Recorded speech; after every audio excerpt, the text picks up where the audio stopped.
So right here I have my guacamole all mashed up, one whole avocado, and then I have this smoked salmon. So smoked salmon already comes pre-cooked, and this is like my complete favorite toast. This brand is from our like local grocery store, but I'm sure like any smoked salmon is fine. And I'm gonna show you how I make it. So this is a little garlic salt that I'm gonna sprinkle on the guacamole just to give it a little bit of flavor. 1 egg, lightly beaten with a little bit of garlic salt. And I am going to cook it. This is how I like my eggs, because I don't like them runny. So here I have 2 eggs.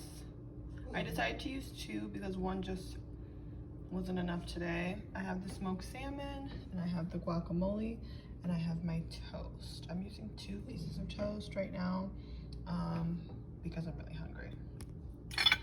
So I'll show you how I decorate it. So here I have my bougie girl breakfast.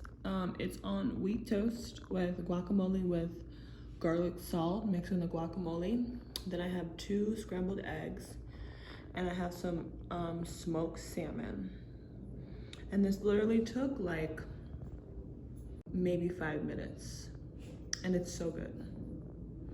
So if you all like my little quick cooking videos, let me know and I will post more. Talk to you soon. Bye.